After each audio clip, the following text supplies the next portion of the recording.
And probably We already are was actually doing an insane. Archaeology arcade this Monday on Indigenous Peoples Day with a good friend of mine anyway, Andres, who is from South America, and he's studying archaeology here in the U.S., and he's going to come on and talk to us.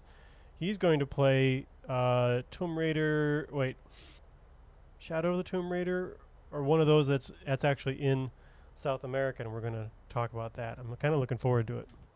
Yeah, that'll be fun. That's kind of where I was going with that, but I kind of forgot. I kind of You forgot. lost thread. I got so lost in Ridley Scott and this Wikipedia article. I was like, oh yeah, he did Chris. Oh man, and he did, of course, Blade Runner.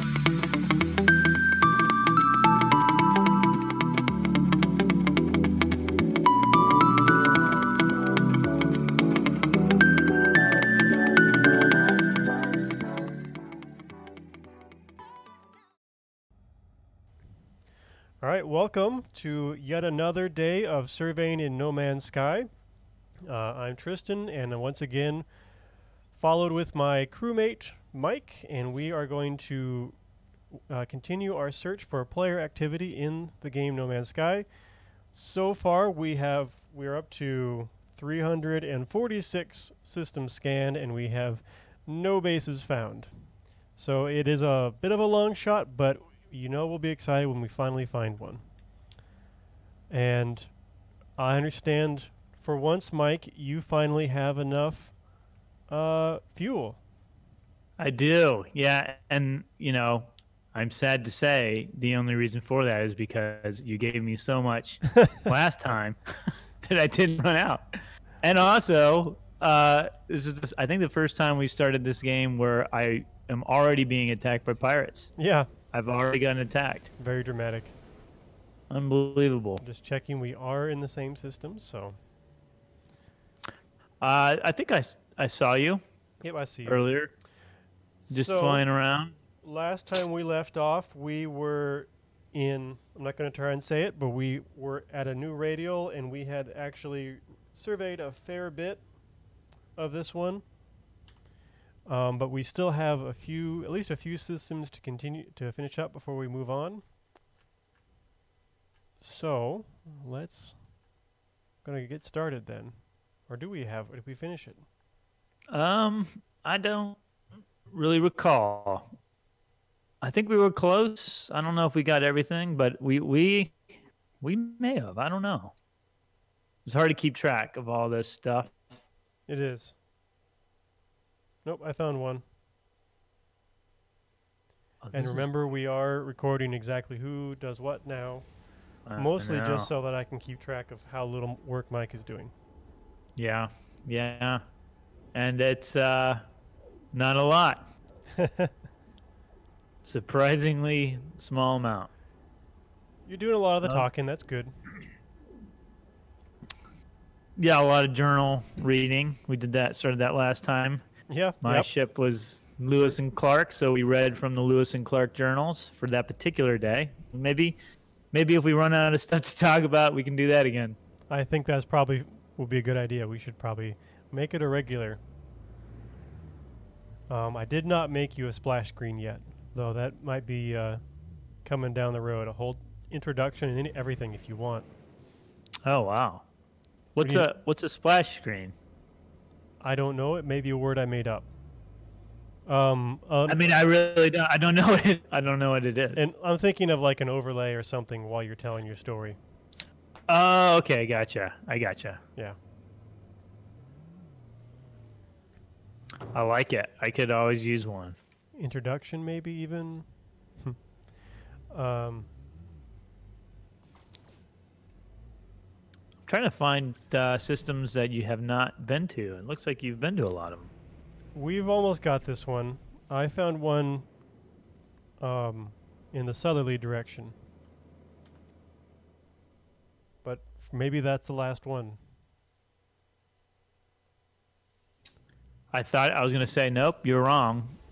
But I just scrolled down a little bit, and looks like you got it. Still looking. Wait, I may have found one.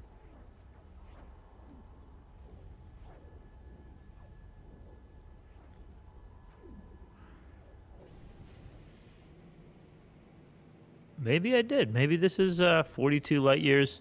So tell Emble. I'm a little bit hesitant to just jump to it because nope, you did this one too. So that's a no-go.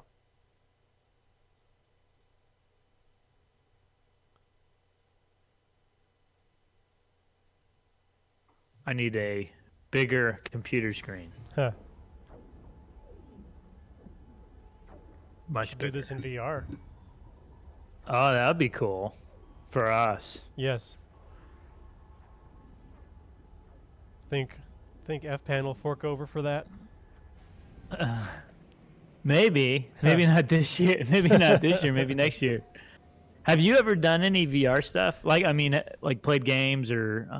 No, I've done, like, I was at a museum in Seattle once that had some VR stuff, and I did that. It wasn't that impressive, and part of the reason it wasn't impressive was because they don't really make those things for people with glasses.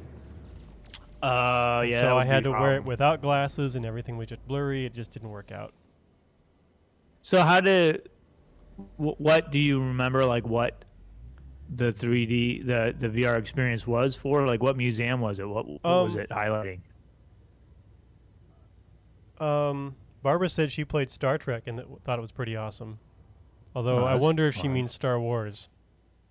Because I mean, Star Trek is pretty lame, but Star Wars is pretty awesome, in my opinion. Probably just angered a lot of Trekkies. I think you might have started a war. Way to go. Like, what do I? Yeah, one of them. Because that's how all Trekkies sound, just like that. I'm one a of them- fan of the movies, though. Yeah, I do yeah. like the movies, especially the movie where Captain Kirk and what's the Spock when they try to save the whales. Did Yeah. you see that one? That's one of my favorite ones. That is, let's see, I remember a couple things about that. That is, Leonard Nimoy directed that one. Oh, did he really? I didn't know that. And he was really proud of the fact that it's the only Star Trek movie where a weapon is never fired. Is that true? A weapons? What about in the beginning when they're getting isn't their planet destroyed by the people who are trying to talk to the whales and the whales aren't there, so I they don't blow it up? know. You know, I could be a little off on that, but that's what I remember hearing anyway. And I mean, I it's guess been like in the there's no like phasers or anything. I think you're right, but he does use the Vulcan death grip. Is it called the Vulcan death grip? No. Is that what it's called? No.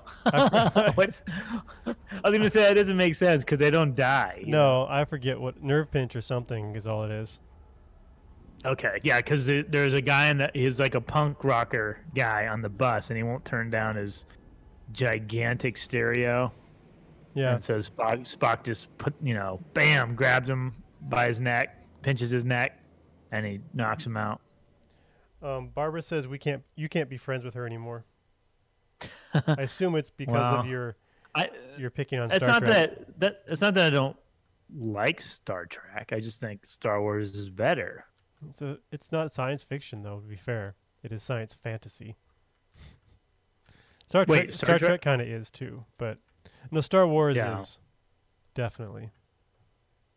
I'm not picking on Star Wars. I do like Star Wars. We're kind of starting a sci-fi war here, aren't we? If you want to have fun, mix them up. Get confused about which is which. You can do that with the wizards and like Harry Potter and Lord of the Rings too. That really gets people mad. Yeah. Like if you call Gandalf Dumbledore, people get so mad. But yeah, VR.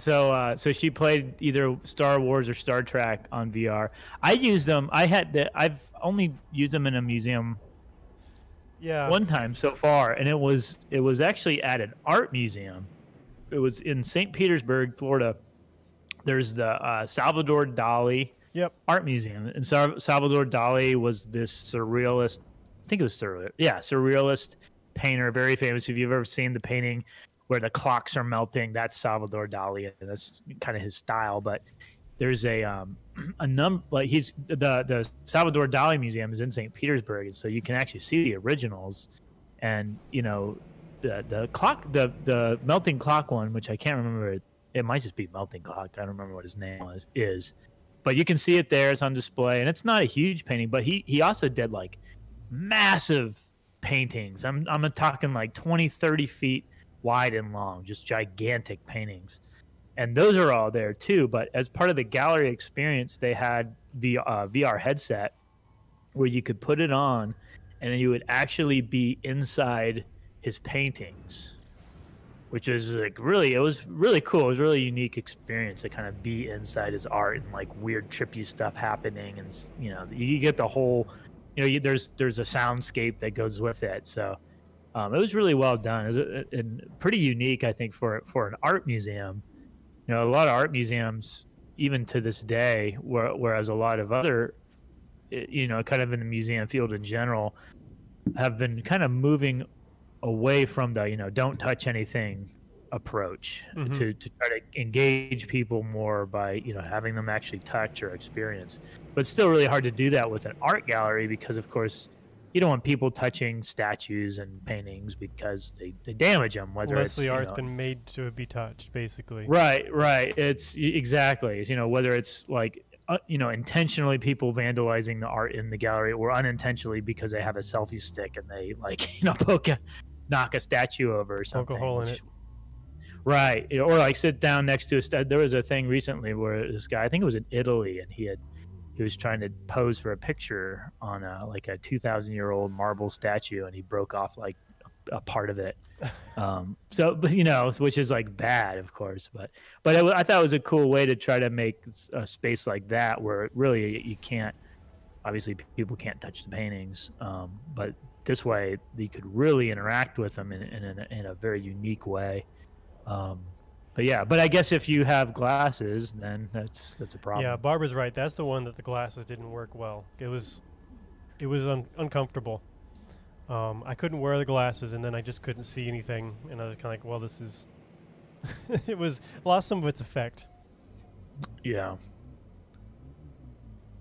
I was hoping it would make it more surreal, but it didn't. No. There was there are though some really cool VR experiences that you can have with underwater shipwreck sites. I think it's the National Marine Sanctuaries. If you go online and search like virtual shipwrecks, there's for the National Marine Sanctuaries are all across the United States, but they've actually created basically 3D environments of underwater shipwrecks, and you can go online and view them. Just if you have glasses or you have a hard time seeing the virtual reality, then you can also do it on a computer screen, which it's not quite as immersive, but it still kind of gives you a sense of what it looks like. Mm-hmm. But then you could also use like Google glasses with your phone, which is a pretty inexpensive way to make some 3D glasses or virtual reality goggles, and then put it on, and you can actually, it kind of seems like you're underwater at the shipwreck site. But that's another cool thing I've seen being used for virtual reality, for at least underwater archaeology. Sure.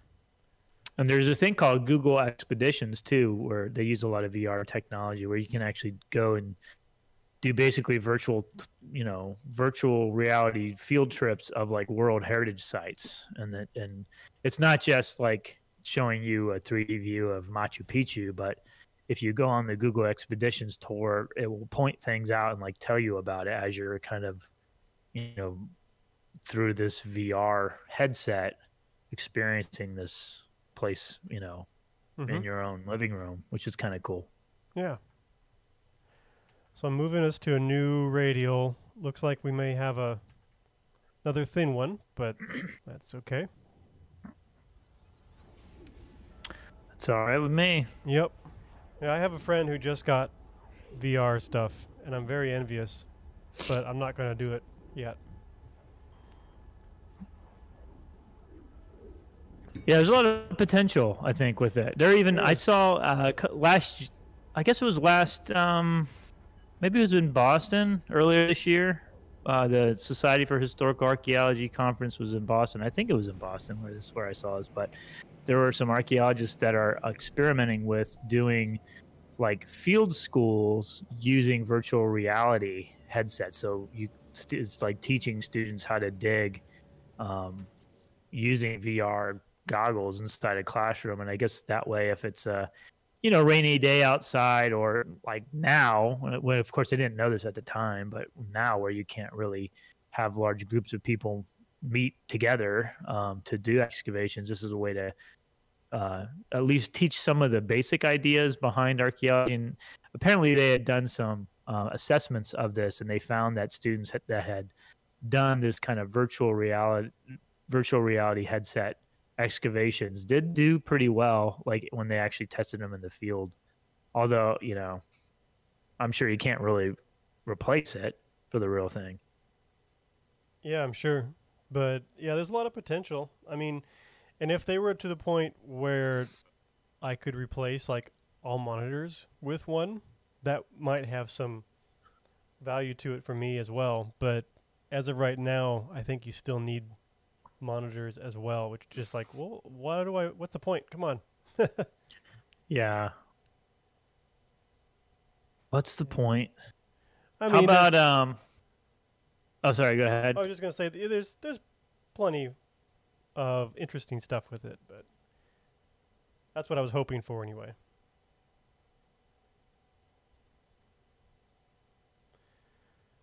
How about 3D movies? Are you able to see those pretty well or no?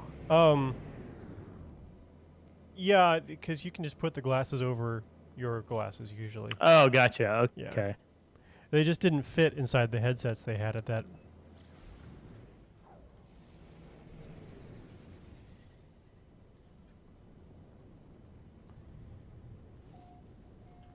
Well, can't please everybody. Nope. But a lot of people wear glasses, so they're going to have to work that out if they want to. If they want more customers. I guess you can, if you own your own, you can get like inserts or something. Hmm. Okay, Yeah, I guess that's the part of the problem with that still in like a museum setting is they're not everybody can experience it in the same way. And some people can't handle it. Like they had to do a lot of learning on how to deal with motion sickness associated with these things. It's kind of interesting, the whole science behind it, because I guess it's real enough that it tells your brain you're moving, but your brain says I'm not moving, and it gets disorienting for people. So they've come up with different ways of trying to combat that, and it's kind of fascinating. I'd have to look it up to talk about it with any real authority, though.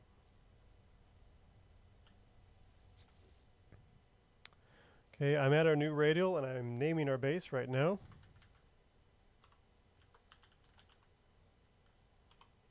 Yeah, I'm almost there. I'm warping right now. I'm in the process of getting there. I didn't get the distance. I'll get that in a moment.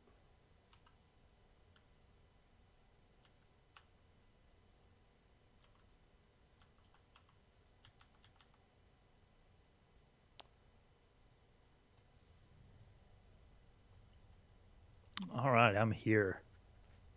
So while you're doing that, I'm gonna get ahead of you. All right, I'll take it.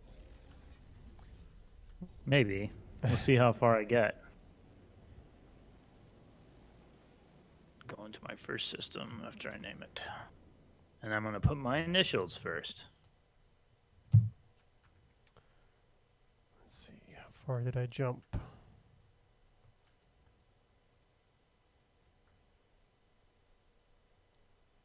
654. All right. Here we go. Oh, I jumped right as I was being scanned.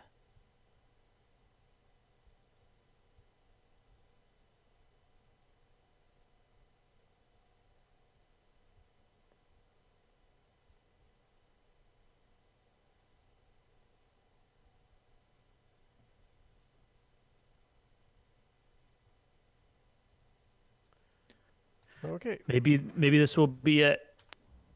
Maybe it will be where we find our first player-built I'm getting scanned now. You empire. left them for me. Yeah, you know, sometimes you gotta. I feel like you're a good pirate fighter. Decoy.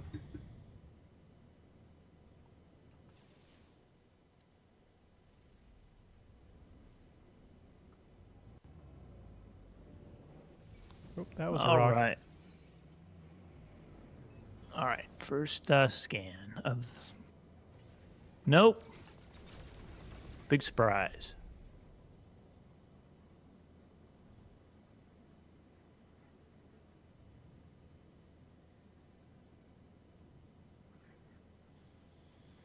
Nope. That's another no.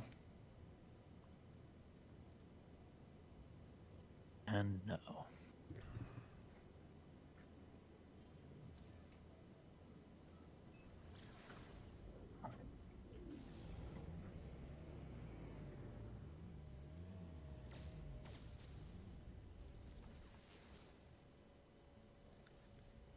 Looks like I got maybe one more possible. 4, 5. I think I got them all. 1, 2, 3, 4. Looks like I got them. Let's see here. 1, 2, 3, 4, 5. Huh. Is that 5? 1. Got a ghost planet. 2. They all look so similar. At least from space. 3. Yeah. 3. 4. Is that no one? No. 5. Yeah. Okay. I got them all. Just trying to make sure. That's good. That's a no. Go ahead and put nothing here.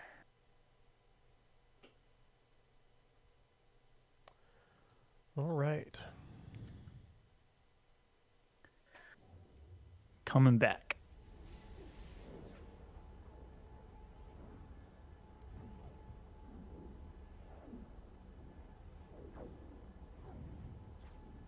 Nothing like traveling through space. We assume.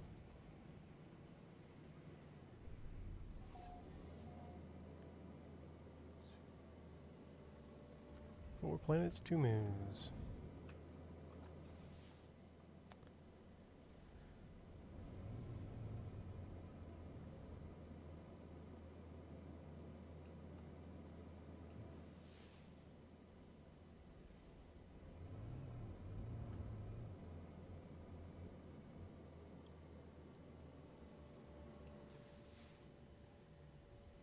All right, time to pick another one. As we work our way around this area. Bicoma. That sounds like a promising one. That's where I'll go.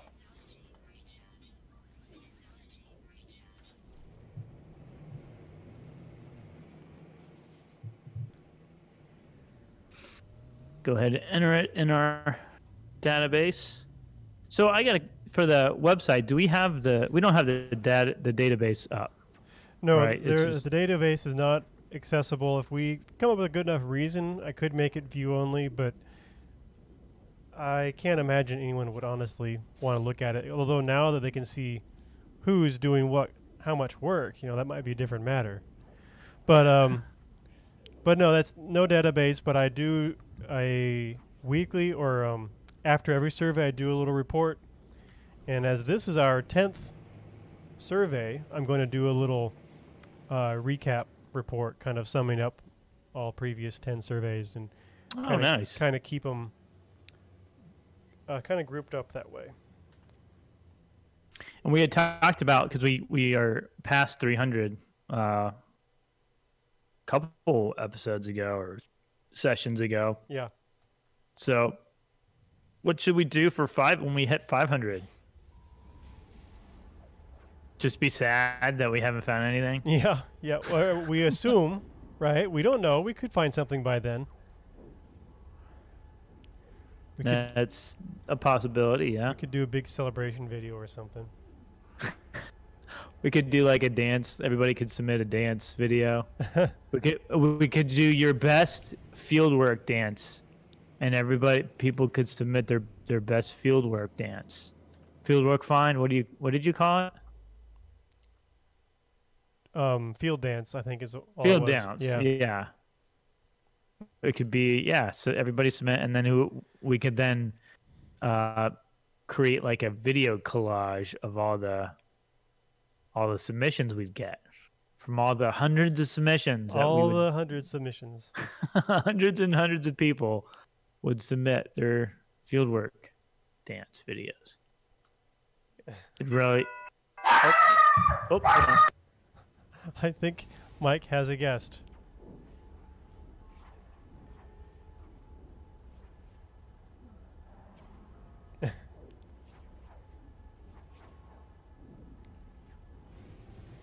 Also, just a heads up, we're going to start taking about a 10-minute or so break halfway through, but I have some videos from our website lined up, so you can watch those if you like. But we'll let you know we're going to do that. We just need to get up, take a bathroom break, get some more tea, move around a little bit. Sometimes I think that helps.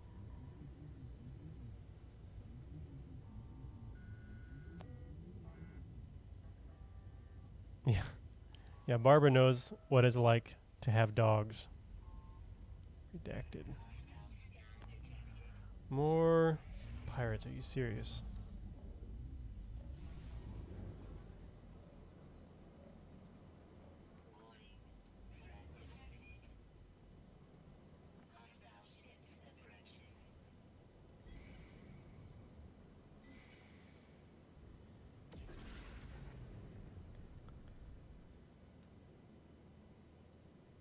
Pirates, pirates.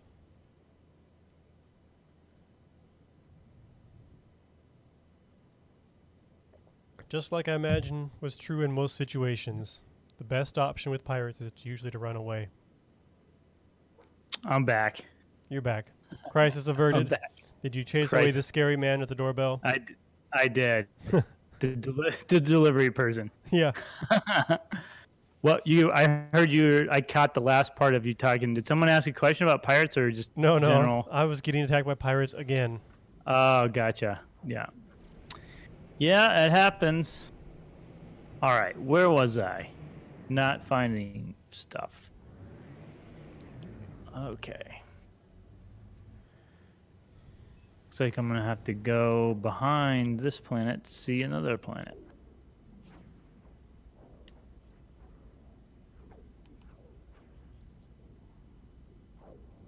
Oh, now I'm getting scanned. They're offering me to pay money. So, looks like it's going to be a fight. You could just pay them. But then they think that they can just do that anytime. That's right. You know what? America figured that out during the Barbary Wars. Yeah. That was first, I guess, one of the first times the United States really waged what you would call pirate war. Was the Barbary Wars. When Thomas Jefferson, pirates or as pirates? I guess it depends on who you ask. I mean, if you ask naval historians, they'll say against pirates. Okay. I didn't want to pay. They didn't want to pay any more money. Right.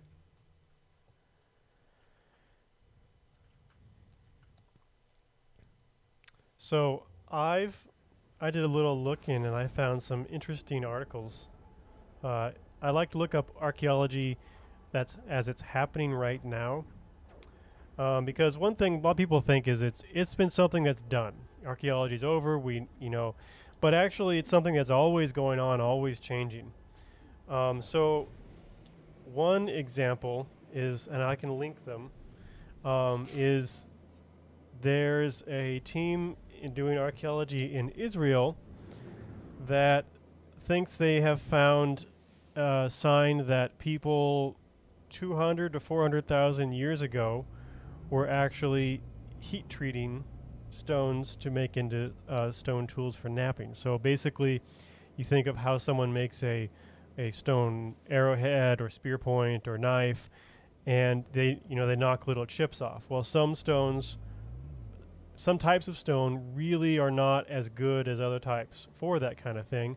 But some of them you can actually make a lot better if you heat treat them. So you put them in a fire at a particular temperature. So the cool thing about this is if they're right and they've got some good evidence here, then this was actually not modern humans that was doing this. It was not Neanderthal, but it was another humanoid or hominid like modern humans or Neanderthal. And it's kind of cool because this is not something that you can just throw into a fire and it'll work for you. You actually have to know exactly where to put it and how hot it's allowed to get, because too hot and it'll start to basically explode little pieces off and it's going to ruin your stone. So it was kind of cool. Seems I'm locked out of the article now for some reason, but I'll share it in the chat. But anyway, Paywall. Yeah. Yeah, that is pretty cool. That's interesting because I know for a long time one of the ways that social scientists thought that humans were different than other types of mammals was that we use tools. But I know more recently they've documented chimpanzees technically use tools. They use sticks to get bugs and ants out of pieces of tree bark, and technically that would be a tool. Right, absolutely. And stones to crack open nuts and a whole variety of things. So yeah, they have found that what we thought made us different is maybe not quite what we thought it was. There's still differences, of course, but not as simple to pin down as we make tools and they don't. Mm-hmm. And I can't figure out why I don't have chat here. There we go. On Twitch? Yeah, I got it. There's the article. Hopefully it doesn't lock you out, but if it doesn't, then it's kind of interesting. Now the caveat here is this is one study, and you always have to be cautious about anything based off of one study, and it's also be cautious of things that are shared in the news, not because people are out to lie to you, but sometimes seems like the author of the article maybe doesn't fully understand all the nuance, or you have to talk to other people working in the field to know, is this viable, is this something that pans out. So it's not a set in stone, this is the way it is. It's just they've had a interesting study where that's what they think is going on. So basically, if you want to know more down the road, you can look into it in a year or two basically and see what's going on if people are still thinking that's the case. Kind of like we talked about before, the how people got to North America issue. It's a long-going debate, and there's been articles that say it's solved when it's very much not solved. But it's still ongoing, and who knows what'll come of it. And that's kind of the fun of it. That's kind of why, one of the reasons it's exciting, what the archaeology and the research going on. Yeah, it's amazing to see how ideas have changed over time about not only humans, but just, I guess, any ancestors of humans as well, through evolution and through what they're finding through stuff like this. But also, like you said, it requires a lot of evidence. Sometimes it takes a long time for these kind of older ideas to be overtaken by newer understandings. But part of that is because of how the scientific process works and evidence and peer review, and it can be a long process, but Well, there's a helpful saying: extraordinary claims require extraordinary evidence, and yeah, typically that yeah, extraordinary evidence does not come from just one study. You're going to need multiple studies that line up and agree with each other to really have that, and that's the way it's supposed to work. That way, it kind of keeps us off track, but keeps us testing ideas and trying things out. yeah. What's interesting too, like during this, this year especially, and to see kind of the scientific process and the peer review process work in really well, I wouldn't say in real time because everything's been like, had to go kind of warp speed to understand the coronavirus, and how sometimes that can lead to the public misunderstanding what the science is saying because it's changing so fast. And it's kind of an unfortunate, I guess, side effect of having to fast track science. But I guess in this case, it's probably necessary. They have to Yeah, work really quickly. it Whereas is like in other necessary. sciences, you don't have to work that fast. Like nobody's gonna die if we don't fully understand how the Americas were first occupied or explored by humans. That's one of the reasons I prefer to study dead people, because the worst thing that could happen to them's already happened. So Right. Yeah.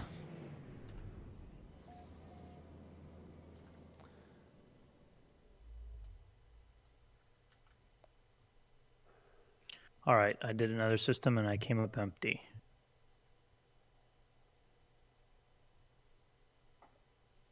Move on to another one.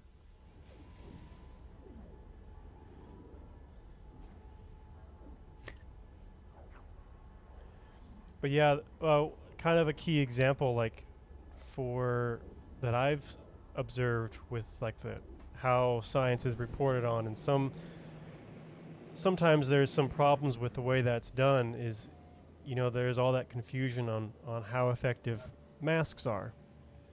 Yeah, And it's a good. it's because they were Yeah. figuring it out, and we were hearing about it as they were figuring it out, because everyone was reporting on it so quickly. But one study says this, and another study says no. And do people get they heard one thing? Do they even hear that no, they don't think that's what's going on now, or do they just get frustrated because they get so much conflicting information? And that's a problem. We got to try and figure out how to deal with that kind of thing. Mhm.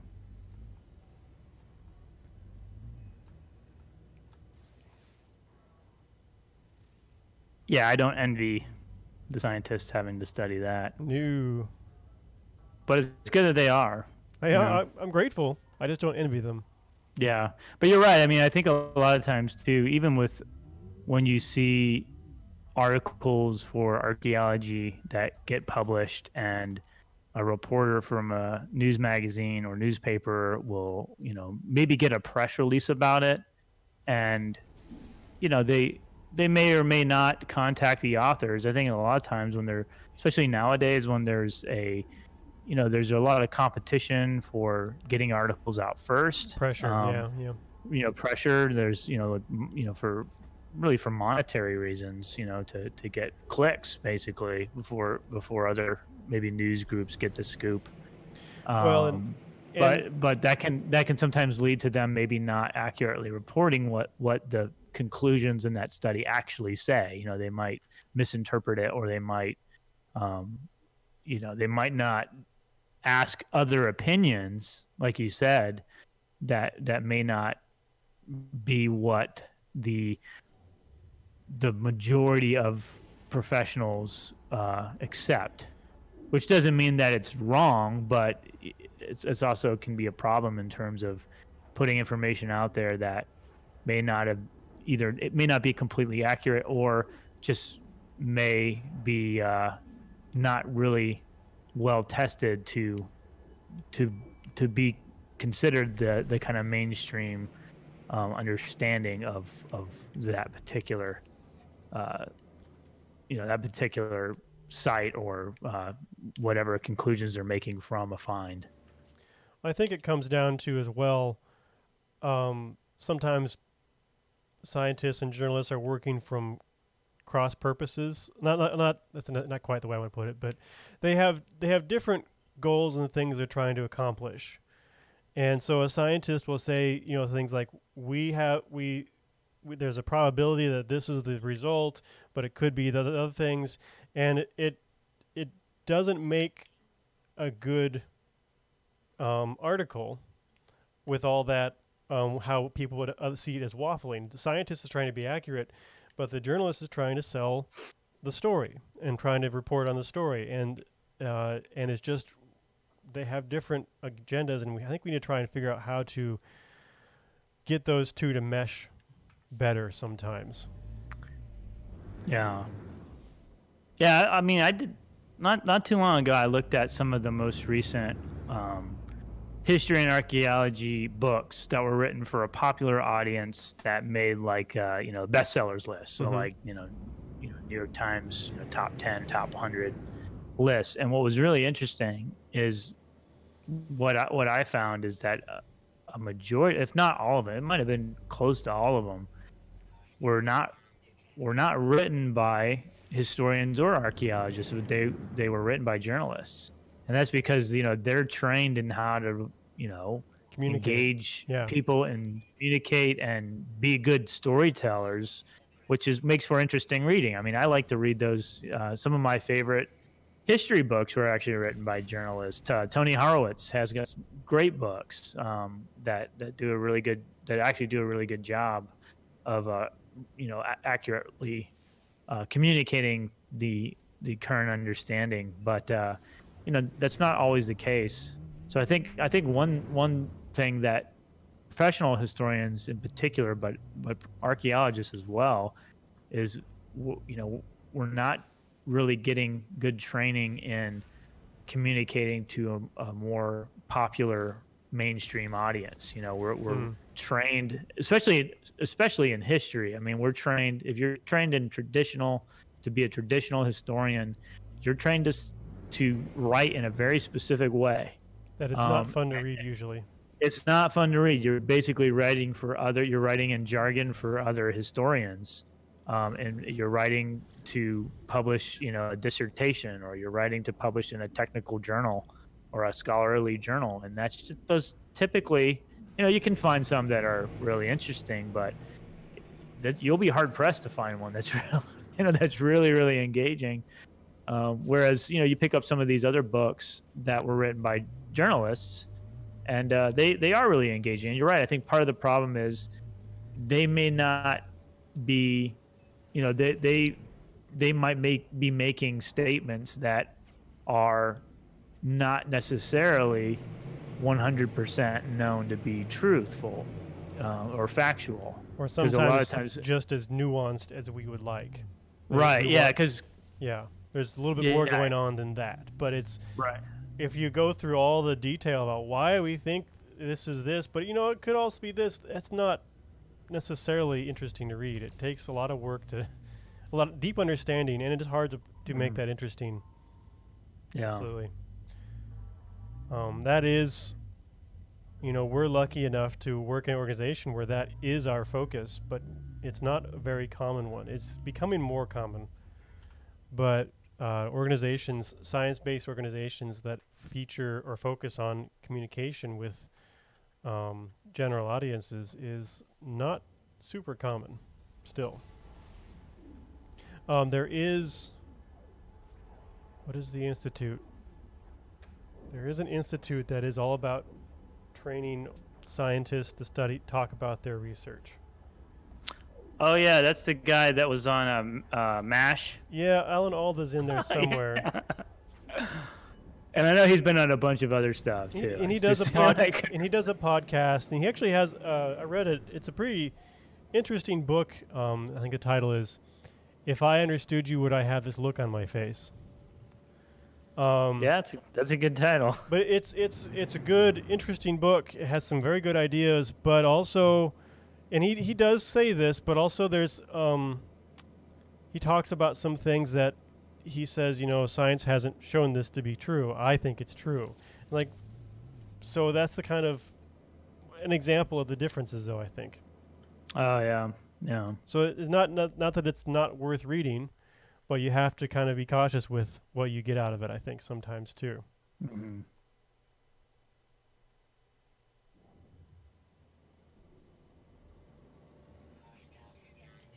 Are you serious?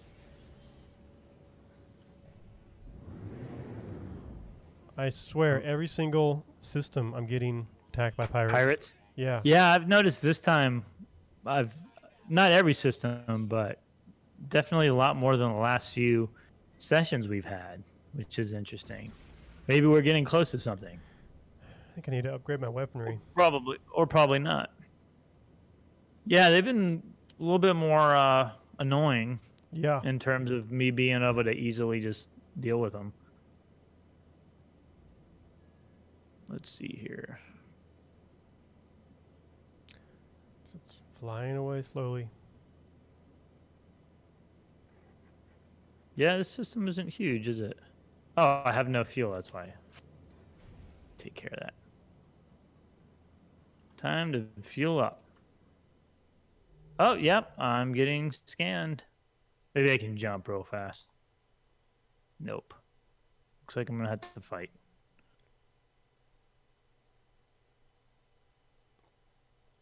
Huh? Oh, yeah, here we go. All right. Says you have engaged in pirates. Me too. Whoa, look at these. Wow. They're getting better.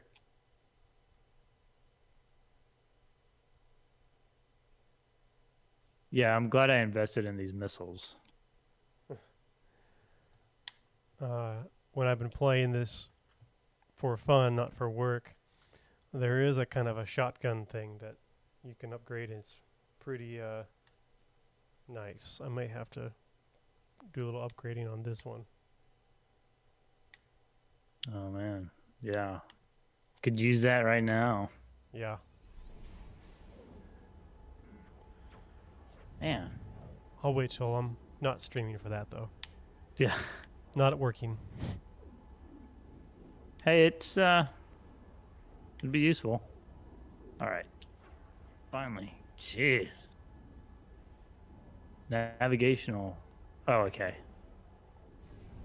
They jammed my ability to jump, I guess. So that's the Alan Alda Center for Communicating Science. Yeah, I remember you telling me about that. They have some good ideas. I think with archaeology and history, we are a little fortunate in when it comes to communicating what we do, because what we do automatically lends itself towards stories. But, you know, chemistry doesn't necessarily do that. So that's kind of what they focus on.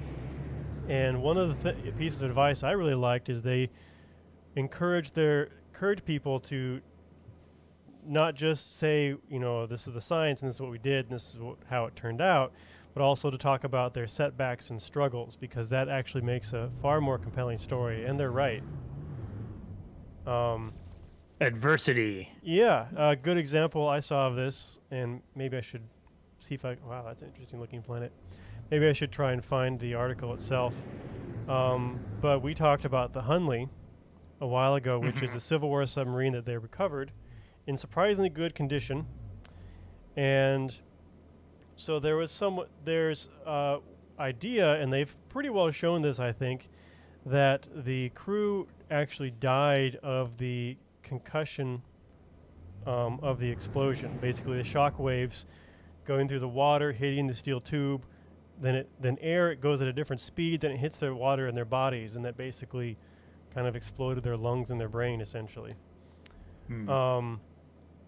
And so this was basically, she was given the project and knew nothing about it, but got very excited about it, and actually got like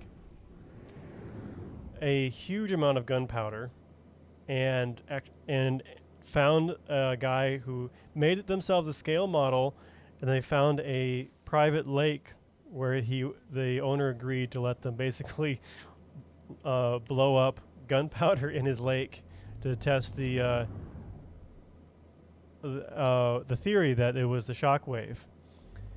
And there's some good examples, like, you know, they put all this gunpowder in their trunk and actually basically had to stop on a highway and watch a semi rolling towards them and not stopping. Yes. Yeah. And things like they, first time they did it, like they didn't get any readings. And they realized, oh, they put the sensor in backwards. It needed a, well, actually, it was a one-directional thing, and they needed both directions, I think, maybe. So they had to upgrade their sensor, and it's, those are the kinds of struggles that, you know, every project faces. That kind of thing. It kind of makes it the story a little more funny, and it makes it more human, even when right. it's not. That's what I was gonna say. Yeah. And that's what makes it a more interesting story. So, like I said, though, we're a little fortunate.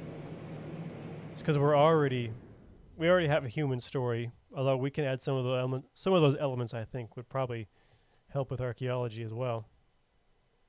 Yeah, I always like to hear those stories. They're a lot of fun. Yeah. Let me fly back and I'll see if I can. Wonder if I could find that article.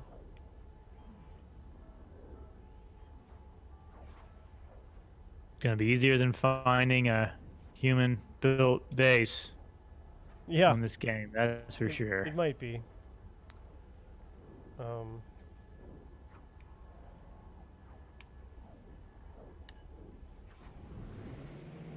Looks like none on this system either.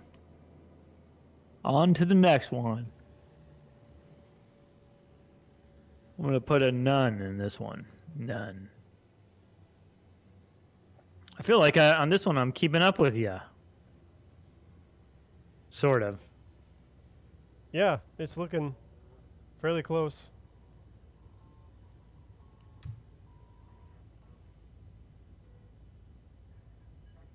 All this typing. All right. Huh. We may have. I'm not sure what else we have to do here. It's gonna be close because this one I'm at is 50 light years exactly.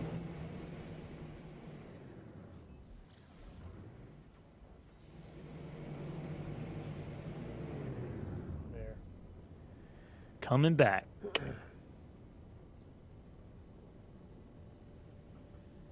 Where was it? So speaking of research, well, Yeah. sort of, I guess.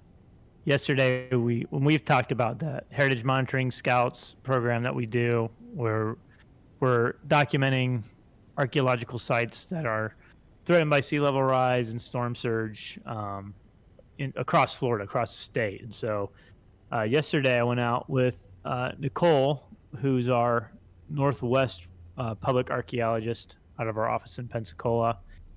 And we hit up a state park because, you know, we just had Hurricane Sally a couple weeks ago, and we thought, you know, it'd be good to get out there and see if anything had been damaged. And anyways, the park was closed, but we have a permit to go out and monitor. And so we hiked in. It was probably we must have hiked. I think when I looked at my phone at the end, we had hiked about 8 miles total because we had to the sites that we wanted to get to, and there were 3 of them that we wanted to check out in this particular park. They were on the other, like pretty much on the other end of the park, which was on a I guess a bayou. I guess it was a bayou. Anyways, so we were hiking out there and got about halfway there, and we were just chatting, and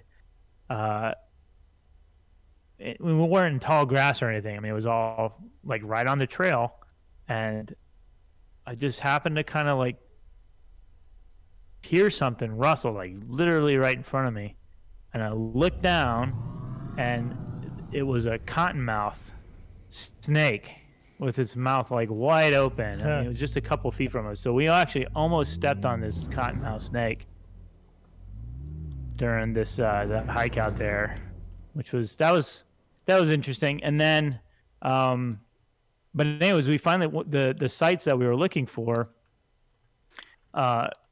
were listed as historic refuse dumps. So there's like, I guess they are in the early 20th century, people used to go out there when it wasn't a state park, and they used to just dump their trash. And so these had been recorded as archaeological sites by an archaeologist and then reported to the state, because they were, I guess they were older than 50 years, so they counted as archaeological sites. And so we were going to go out there and see if we could locate them, number one, and number two, if we could, then document them as they are today, because they probably, I don't know the last time. I think it's probably the last time that these had been recorded was, or visited and at least documented, was probably back in the 70s or 80s. It had been a long time. But so anyways, we went out there. We got to the sites, but it looked like they were all gone. And what we think might have happened is either they were fairly close to the shoreline, and so there was quite a bit of debris, so like docks, and I even found a few photographs that it looked like they had probably been washed out of someone's house, and then deposited on the shoreline, or actually a little bit further inland than where the shore was at, but it's fairly close to the shore. So there's a lot of kind of like obvious stuff that had just happened from Hurricane Sally.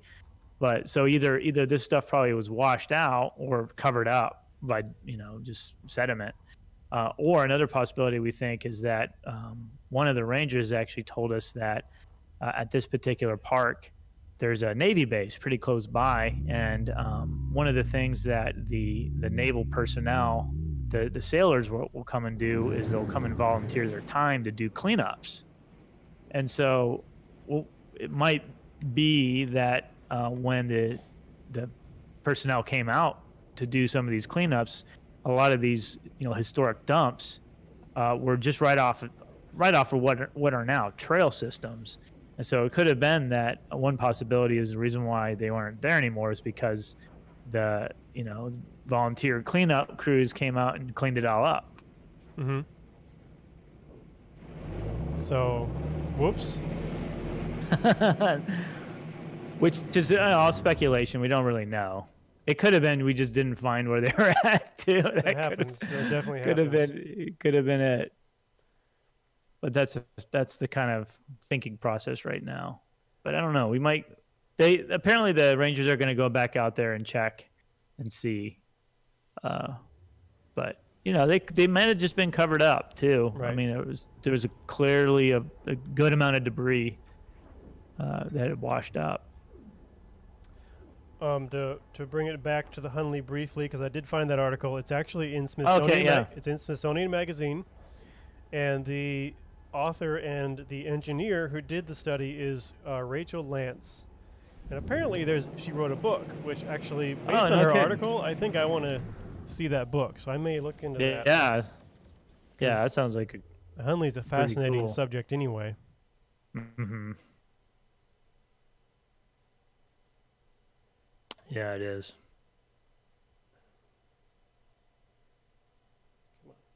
I thought I was going to find a new one, but looks like you got it. Stole it. Hey, finders keepers, right? Just like in archaeology, finders keepers, right? Or to reference there's a book a guy wrote a few years ago called Finders Keepers, and it's about looting. Yeah. It's actually pretty good. He kind of took from what I remember, and it's been several years since I had read this book, but he kind of took like a radical, well, maybe not so radical position, but the author, who I believe was an archaeologist, was kind of saying that everything should just be left in place and never taken, and that way people can kind of come out and see it as it is, which is an interesting perspective. Mm-hmm. I don't know if I agree with that, but I mean, certainly some stuff should definitely just be left in place. Was it an argument against reconstructions? Was that kind of part of his point anyway?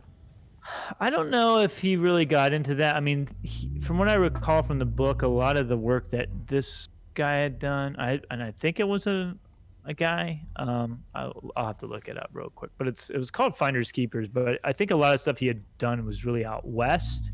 with some of the Pueblo cultures out there, and so and this is all obviously like on public lands, and so he was advocating for, of course, not looting sites and how it's a problem, which I totally agree with that. Right. But from what I remember, and that's kind of the only reason I remember that is because I was kind of like, that's different. It's a different kind of take to just like for all of it to just leave it. And I think, of course, I think it would be nice if people that would come across artifacts in their original context, even if they were exposed on the surface, would just leave them there in place and just take a picture. That way other people could see it. Right. Which is, what we tell people all the time. Yeah, and I that's think kind of most of the best time thing. it's just a matter of people don't understand. Right. But from what I remember, and I may have to go back and look at what he actually said, but from what I can recall, he was kind of saying like that way almost like promoting these as people come to these places so they can see the artifact right there in place. Which, I guess it kind of happens anyways at some sites out west. Like I was out, and I've mentioned this before, last year, the year before, when there was a conference in Albuquerque, went out to Chaco Canyon, and I mean, when you see the remains, the architectural remains, I mean, there's pottery laying around there too, which you could, it's like right on the surface. And of course, it's federally protected, so you're not supposed to remove or touch anything. Yeah, and some of those are pretty carefully monitored too. Yeah, that's true. But I mean, it's very, very remote. There's not like anybody living other than the rangers and maybe students or researchers who might be on the grounds. I'm not sure if they have RV camping near there. They actually might. I'm not really sure about it. I assume they probably don't, but I might be wrong about that. Well, it's 3:01. Do you want to take a short break? Yeah, let's recharge and regroup. Okay. And then come back. We'll be back in about 10 minutes or so. Maybe a little quicker than that. We'll see. But in the meantime, I'm going to leave you guys with intermission videos. So these are videos from our website. So enjoy. Don't forget to subscribe to YouTube. I hope it works. Yeah, I mean, it might not, hey, but I'm Mike either way, we'll with be the back. Florida Public Archaeology Network, and today I'm going to take you on a little bit of a different kind of hiking tour. Instead of going to a nature trail, we're here at the Jesse Rogers Memorial Cemetery in Mariester, Florida.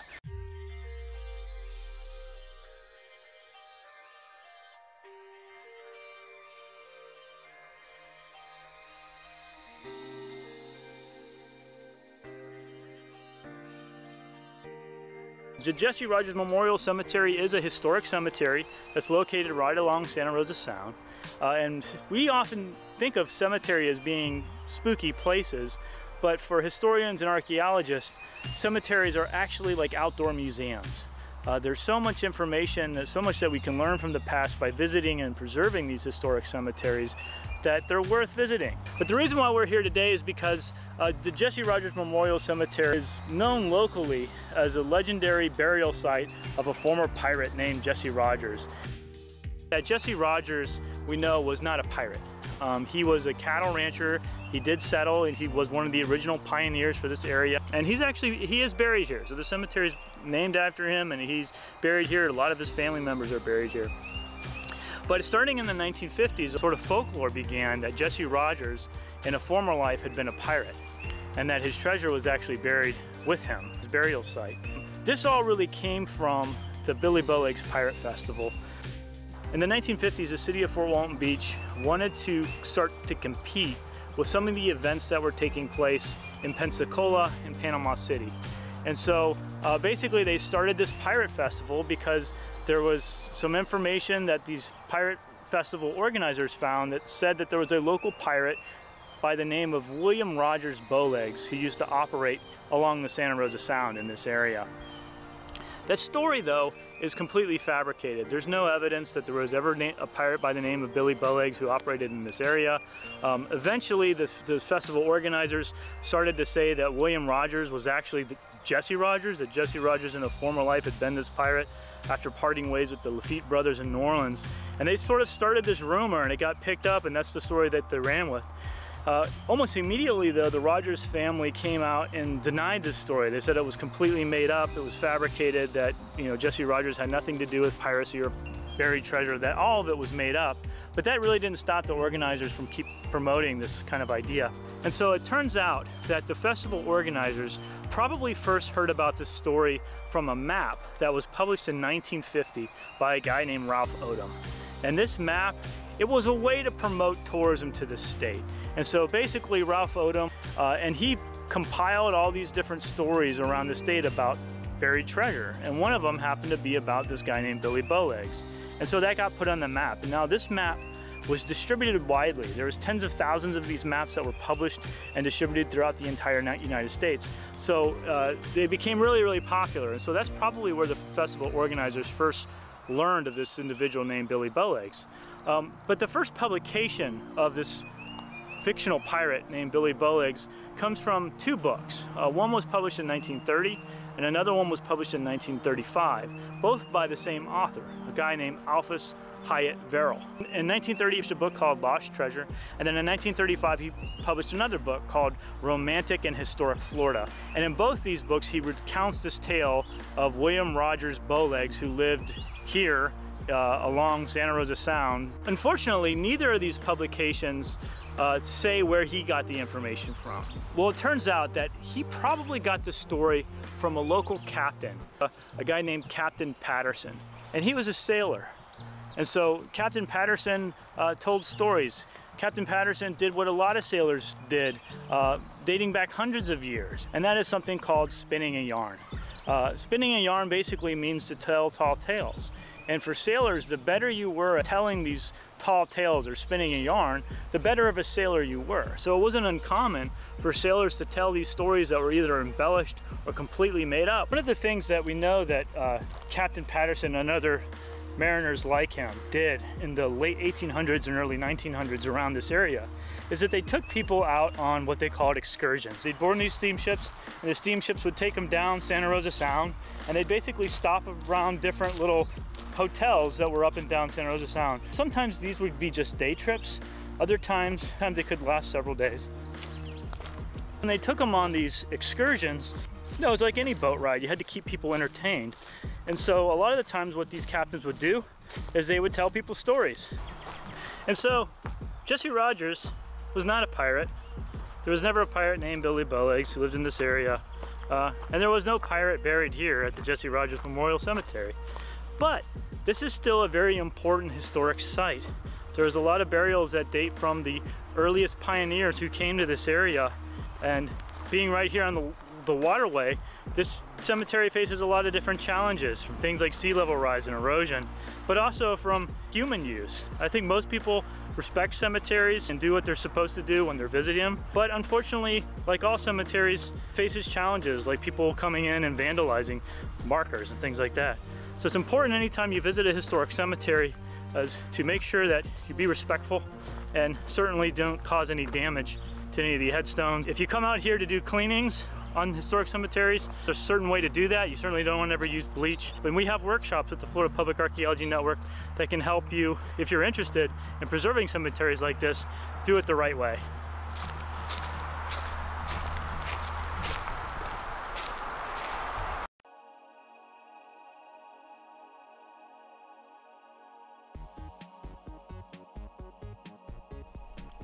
Hey, I'm Mike with the Florida Public Archaeology Network, and I'm back inside our Public Archaeology Lab to reveal the artifact we posted for this week for our series called What Is It Wednesday. We had a lot of really great guesses this week, and if you've ever been inside a historic house, or maybe if you even own a historic house, then you guessed correctly when you said that this was actually a doorknob. And so that's what this is. This is actually a doorknob. But this type of doorknob is made out of what's called agate ware.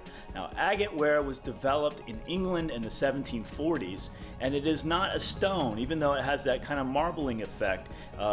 similar to what stone looks like. It's actually a piece of pottery, it's a piece of ceramic.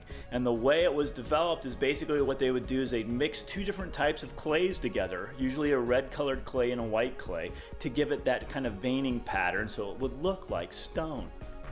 Now, agate ware was used to make all sorts of different types of things, from bowls to plates to even ornamental ware, like the handles for knives, for example. But it wasn't really commonly used until the 19th century to make doorknobs. And so that this particular agate ware doorknob probably dates from the 1800s, because that's just when it became more popularly used for that.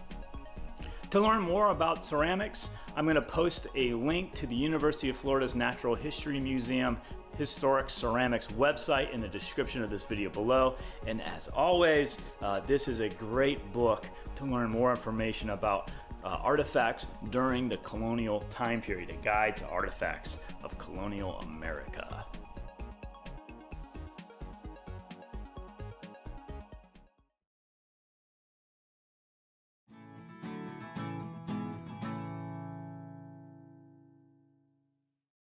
My name's Cat Henderson, a graduate student at the University of West Florida in the Maritime Archaeology program. Today we're out at the wreck of the Nuestra Senora del Rosario y Santiago Apostol. One of our professors, Dr. John Worth, was snorkeling on the wreck a couple of months ago and saw some exposed features that might be part of the wreck.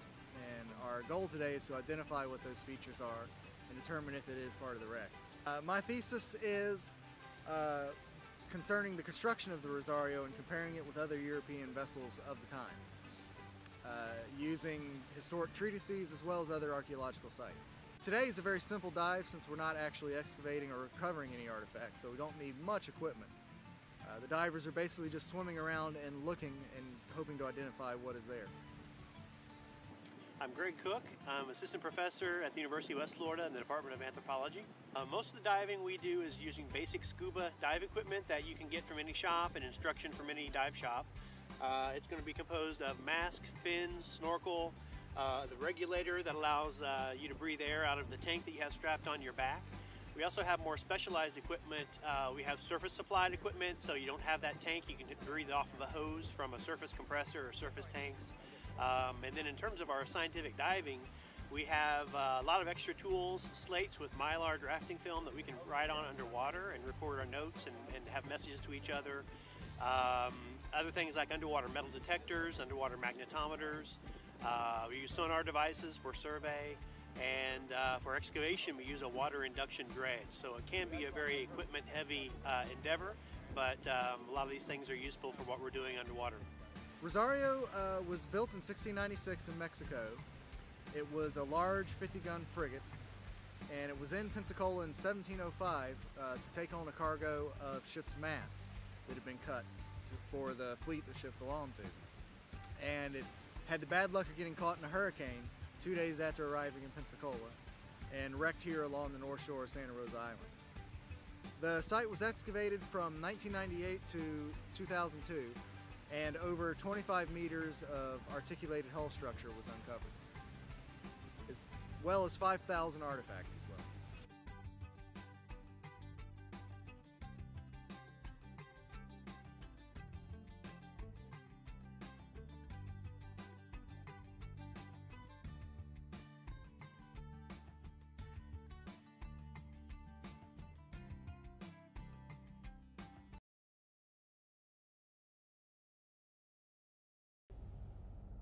All right, we are back. I had a bit of a move around, got me some more tea. I am ready to go. Same here. So I That was think nice. what we need to start with on our way back, though, is Mike, did you remember to name your ship? I did. I did. You want to do that now? Yeah. And so for people who have joined us before, you're probably familiar with this, but I don't know. Do we have anybody new? I don't know. Well, I'll just describe it anyways. So every time we do a session, I rename my ship and I name it after a sci-fi movie or book that has a spacecraft in it. So I named it after this. And the idea is for you sci-fi fans out there to try to guess and see how good of a sci-fi fan you really are, to see if you can guess which movie or sci-fi fiction that the spacecraft I named is from. So this week, or this day for this session, I've renamed my spacecraft. Last week it was Lewis and Clark. That was after the movie Event Horizon, if you've ever seen that. But this week I've renamed my ship. I need to get like sound effects, the drum roll or something. The Nostromo is the name of this one, and this should be not that difficult. So some of you should probably already know this, but of course, if you want to guess in the chat, feel free to do that, or kind of keeping an eye on it. Let us know if you know we can't stop you. If you want to Google it, that's totally cool. I'll have to admit, some of them I have Googled. I'll admit, some of them I have had to Google. But I mean, I've seen the movies, like every one that I've mentioned so far from whenever we started doing this. I have seen all these movies. And this one I'll say is one of my all-time favorite sci-fi movies. Nostromo. That's how I'm going to say it. Nostromo. So if you want to guess in the chat, go for it. If not, that's cool too. We'll just tell you what it is, anyways. Yeah. And hopefully you have seen this movie. But you know, I'm thinking maybe some of the younger audiences have not seen this movie. Well, the original. You've been surprised at some of the ones I haven't seen and the ones I have seen. So, have you watched Event Horizon yet? Because I mentioned nope, that was two different. Oh, terrible. Oh, Barbara said she has it, but she's going to give other people a chance. Are we relocating systems, or are we still searching around in this one? I've still got one, so there might be some left. Have a good look around and see if you can find another one, I'd say. I'm looking. I'm not seeing really anything that I can. Some stuff I've found a couple, but they're just out of reach, by a couple light years. So I can't do it. But I'll give a couple minutes before I reveal the movie, and I'll give you a hint. Maybe we can do hints. I'll give it a hint. It's from a movie. It is from a movie. Really good movie. Barbara said she's already. I wonder if she had to Google it or if she knew. I think she had to Google it. She said Google was open. If it was Star Trek, this will be my other hint. Is not from Star Trek, because if it was from Star Trek, maybe Barbara would have just been like, "Oh yeah, I know that one. That's easy." Although, at some point, I will do Star Trek. Don't worry, Star Trek fans. I'll get there. And by Star Trek fans, I mean Barbara. Looks like I found one. And it's only got a couple planets. Nice. Oh, one to scan. I thought you found a base. That's not enough shouting, Mike. No. Yeah, you imagine if I was, whatever. Oh, here's one. There's one. Found it. After 10 weeks, I found one. Yeah, Barbara says clue is, she says, a popular movie. I'll give you another clue. Don't be shy. Users on Twitch people. It was starring there was a, maybe I shouldn't give her name because that'd be way too easy. The female character in this movie is the heroine, and I think I don't know if it's one of the first times. It's the first movie that I can remember seeing as at least a young kid where the lead character in the movie, the hero or heroine was a female. Usually it was like, He-Man or, which was always like a guy, a white guy, but this is one of the first ones that I can remember that the hero was a female character. She was pretty badass. Whoa. Oh, I can't say that. Bleep that out. Beep. She's pretty awesome.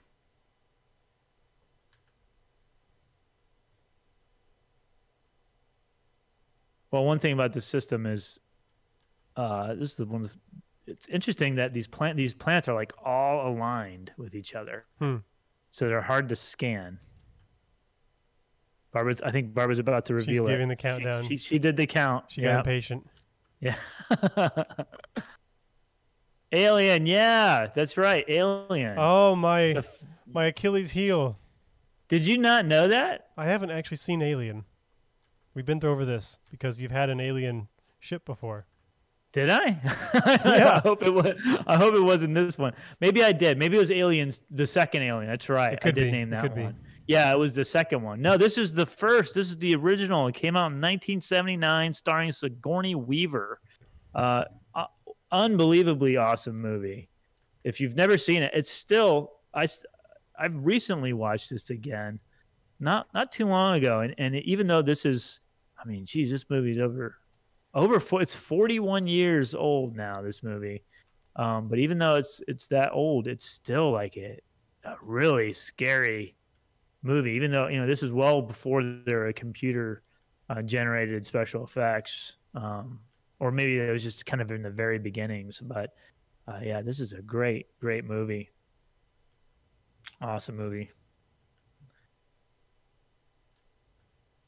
So if you haven't ever watched it, check out the original. But the name of the ship, it's a commercial space tug called Nostromo, and I believe this ship also makes an appearance in some of the more recent prequels to the Alien stories.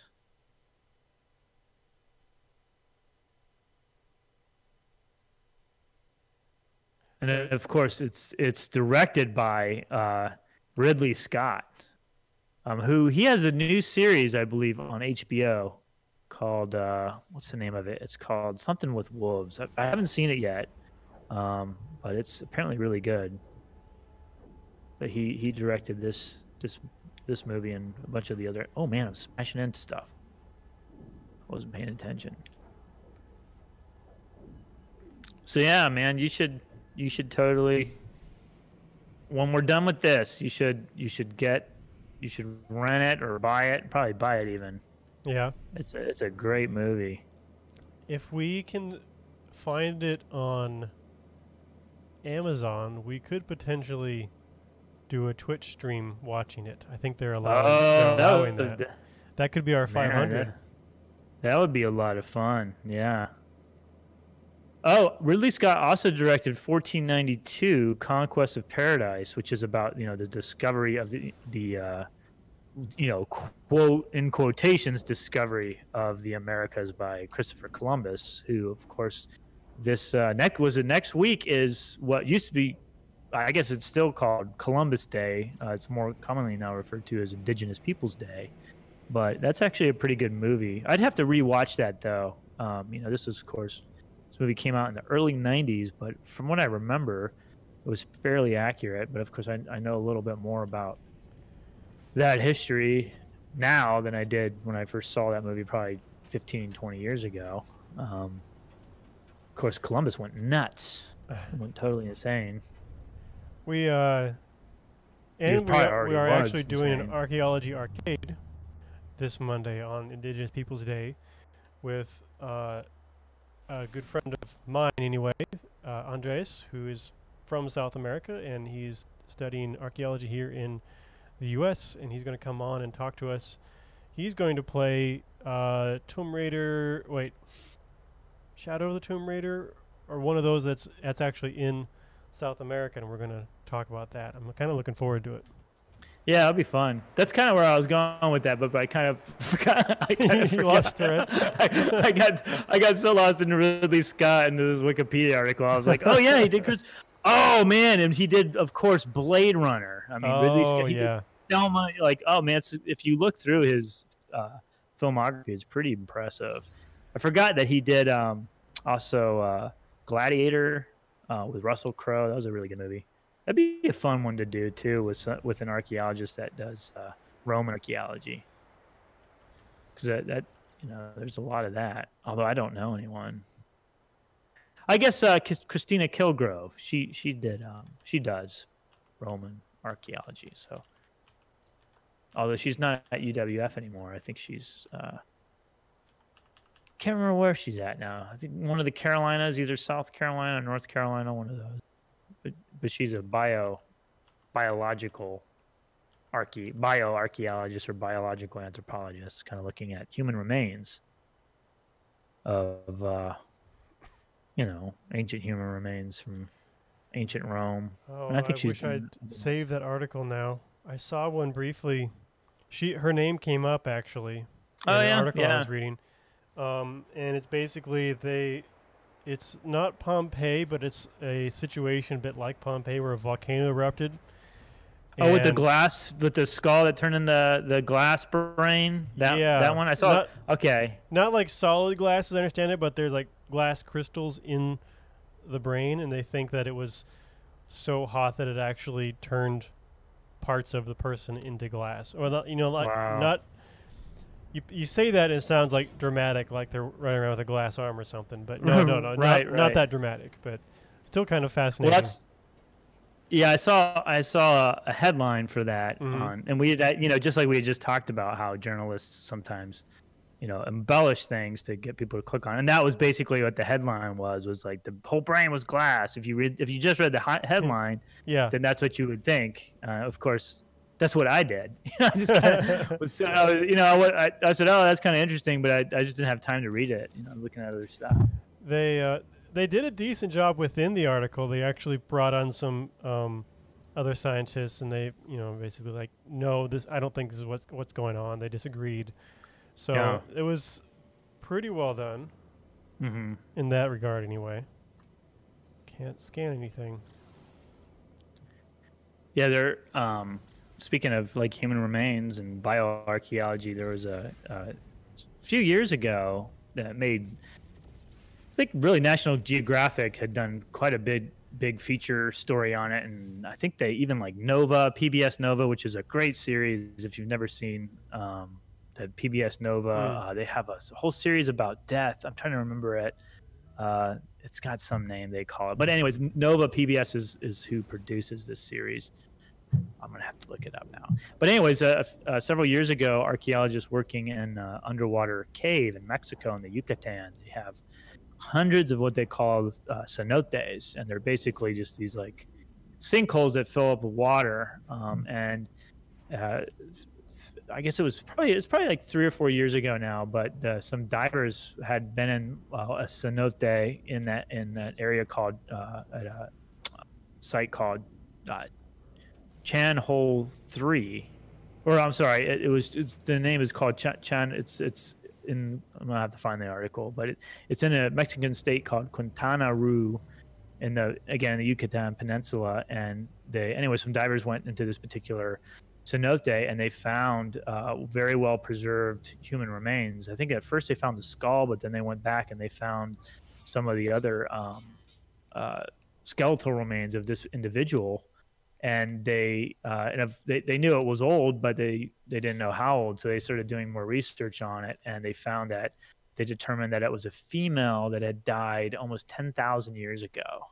And so it's one of the oldest human remains that have been found and documented so far in North America, or this would be Central America, but in the North American continent. And I think just in the Americas, it may be even that old, but so it's amazing what they're finding in some of these ancient sinkholes and cave systems that can really preserve some of this human remains that probably wouldn't have normally survived if they had not been in an underwater environment. And this one, I guess that you can find article. I'll post an article, but they one of the things that they're able to do is they could determine her age. They could determine basically what her kind of diet was.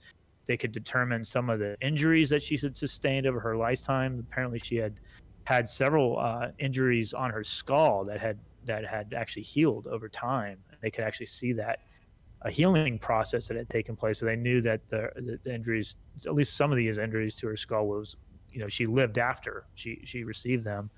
But they think that she was probably and they don't know this for sure, but it's kind of speculation. But I guess the divers had initially found just the skull, but when they went back to do some more investigations on the inside to document more, they brought archaeologists in from Mexico. So these are, Mexican archaeologists, and they found that some of the other remains that they identified as being from this same woman had looked like they had been deposited on a limestone slab, probably originally when the cave was dry.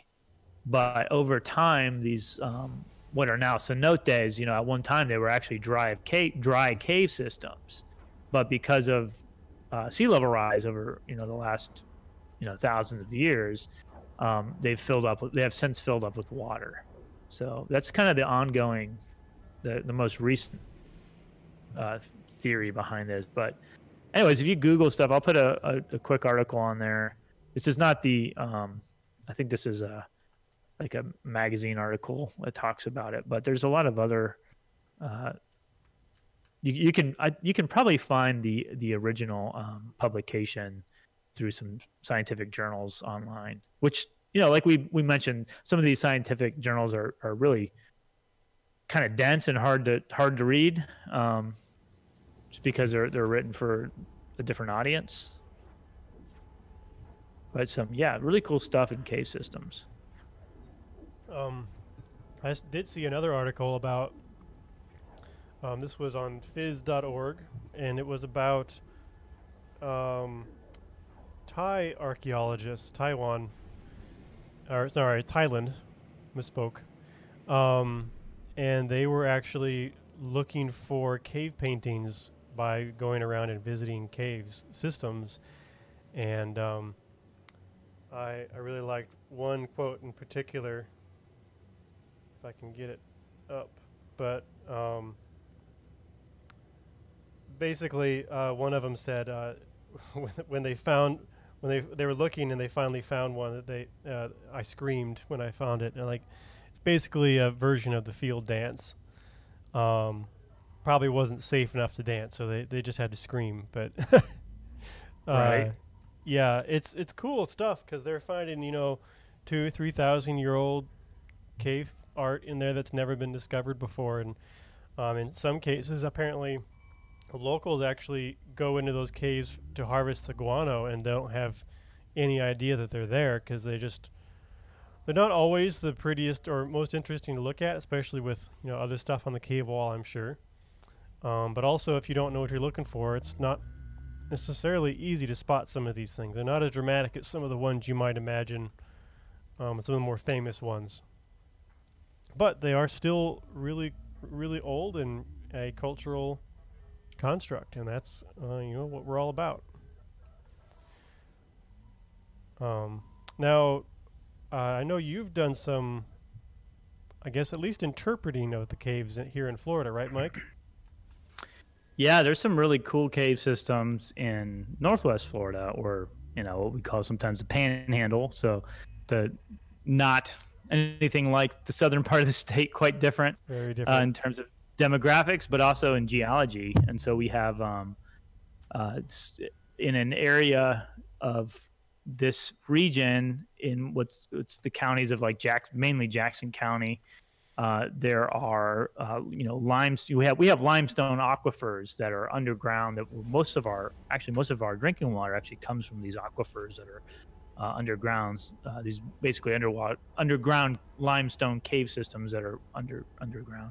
But in this particular area of Northwest Florida, the limestone karsts actually have been pushed up to the surface. So if you go out to Jackson County, you'll find a lot of caves and a lot of limestone. Whereas if you're over, in this area further to the west, that goes back underground, and you're not going to see it. But there's a lot of cave systems out there, and they have several years ago, the University of West Florida, Greg Harding, who at the time was a grad student, he actually used to work for Florida Public Archaeology Network, out in our kind of in our Orlando area for one of our regional centers down there. But he came up to Pensacola to do his graduate research, and he was really interested in, cave archaeology. And we knew that out in Jackson County, that of course, again, there's a number of cave systems out there that had already been some archaeology done on. Back in the 70s and 80s, they had found evidence of Native American use of these cave systems, or some of these cave systems.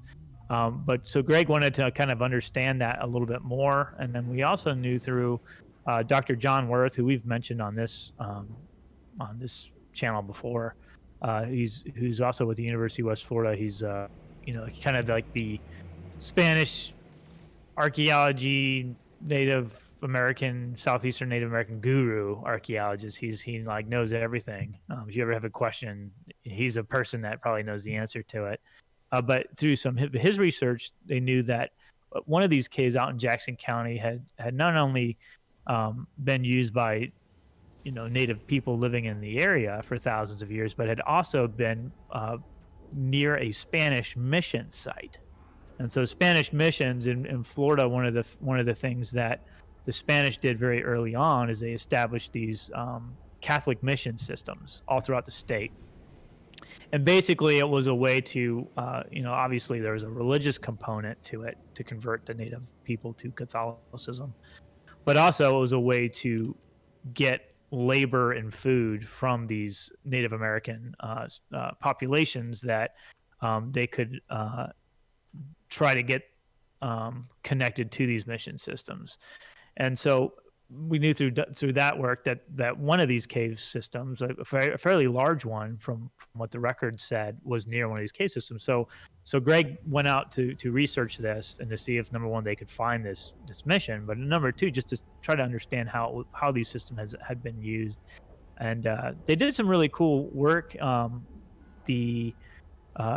just like mapping the cave system, because obviously, caves are a lot different than other archaeological sites in the sense that there's no, once you get past the entrance, once you go a little bit further deeper into these cave systems, it's pitch black. So if you've ever been on like a tour of a cave site, and they almost always do this, the ones that I've been on anyways, and I've been on quite a few of them, but they'll always get you to a point in the cave and they'll shut the lights off, just to show you how dark it is. And it is like literally you can't see anything.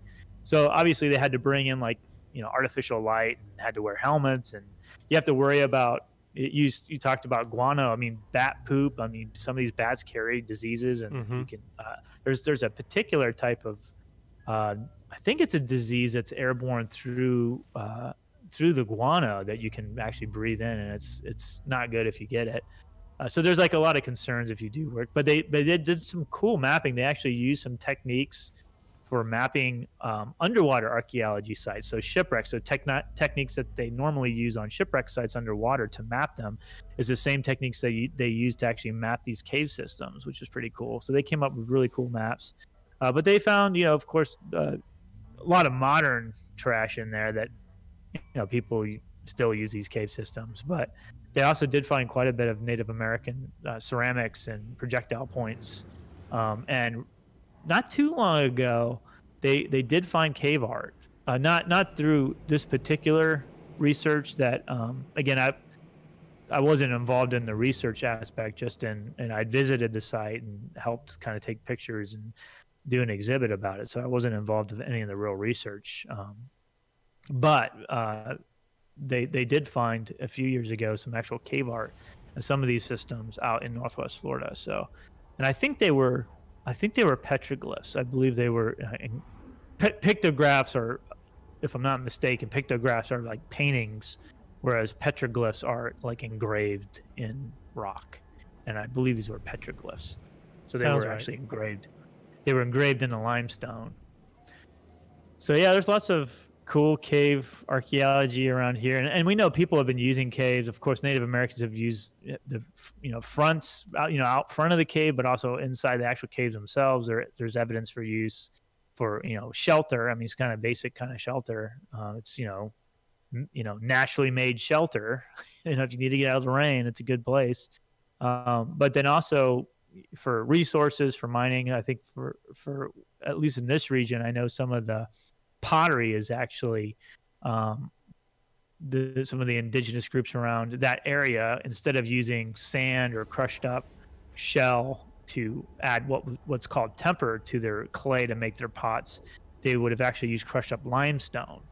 And so the pottery out in that particular area of Northwest Florida, a lot of times will have limestone temper, and they were probably getting it from these cave systems. So yeah, people have been using caves for all sorts of reasons, and now of course we continue to use them today. There's a state park out in Jackson County called Florida Cavern State Park, and they have cave tours. They offer cave tours. I know they were pretty heavily damaged by Hurricane Michael a couple years ago, but I think they're back open now, and they do offer those cave tours. So it's a good resource that we still kind of use today for tourism, even, or recreation. Mm-hmm. Yeah. And depending on where you're at, harvesting bat guano and things like I mentioned, probably. Right. Yeah. Right. Yeah.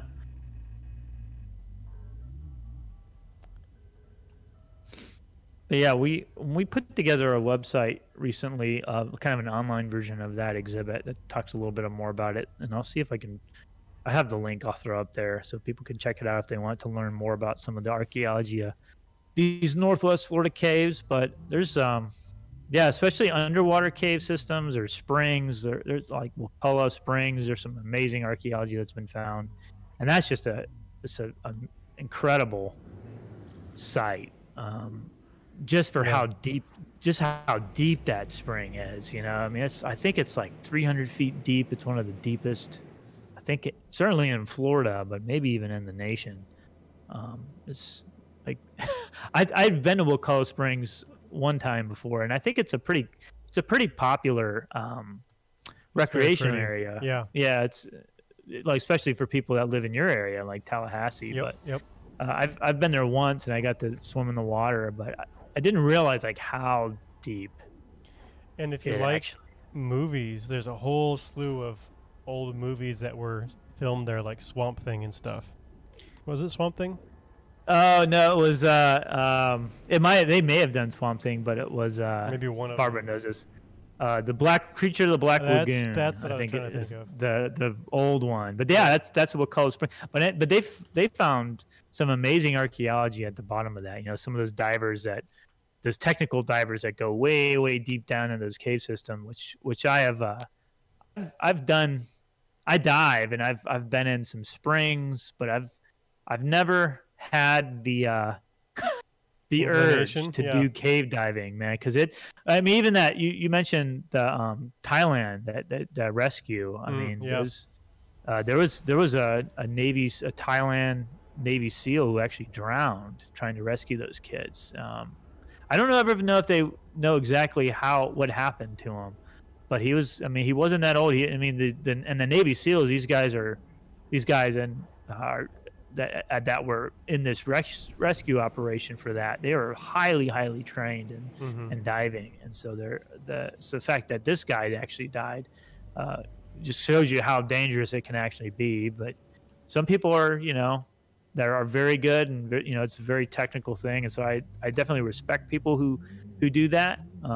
I think, some people who do it maybe aren't careful, but I think probably most of them are. But they're gonna do it for very long, I think. I'm glad someone's doing that, because I wouldn't want to do it. Right. I'm too I don't like tight spots. Well, we got so Barbara listed Tarzan, Airport 77, and Joe Panther were all filmed there as well. Oh, cool. Yeah. Oh, wow, I didn't. So like the old Tarzan, I guess, like the real old one. I guess so. The black and white one. I think I've actually seen that. Speaking of which, are we still in the same system? No, I moved us to a new radio. You moved. Okay. I'm not in that radio right now. Okay. I have a base down. Cool. I'll see if I can find you. But yeah, I think in Wakulla is where they found like mastodon bones, and I know I believe they found skeletal remains too. Although I think they found it like in the 50s or 60s. Barbara probably knows a little bit more about that, because it's been a while since I've researched that or talked about it. But there's a lot of finds in Wakulla River too. Oh yeah, That's yeah, where some of the big fossil finds have been, where they found the bison antiguus, so ancient bison. These things were monsters. And they found one with a spear point embedded in the skull, which is pretty darn direct evidence that they were actively hunting these animals, because it didn't kill it either. Oh, yeah. So it actually healed around the wound. So someone had a bad day, probably. Yeah, for sure.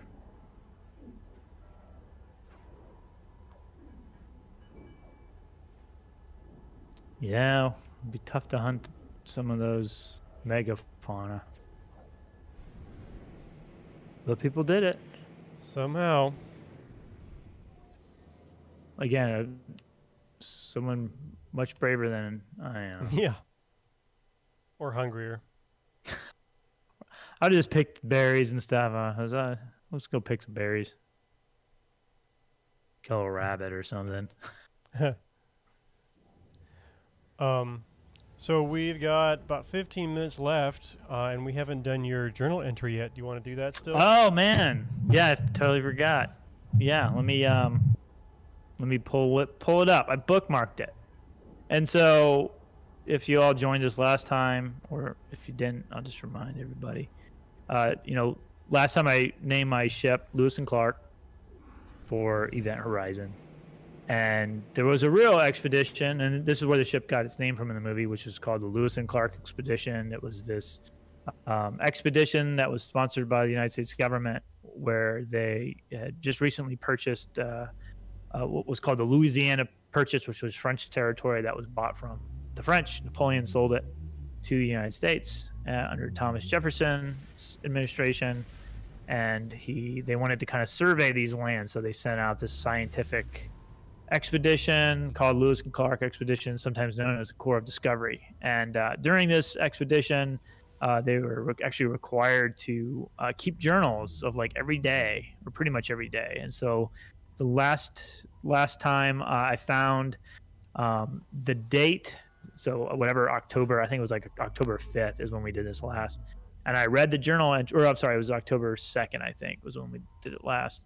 I read the journal entries, and it was kind of interesting. Because it's the journal entries are from three or four of the, I think it's three or four of the people who were on the expedition, different ones. So there was William Clark, who was one of the leaders. I think is that his name, William Clark. I think it's William Clark. Yeah. Who, as I remember last time, Barbara is actually related to. Oh, is that? Wow, that's cool. Oh man, maybe I shouldn't do that voice then.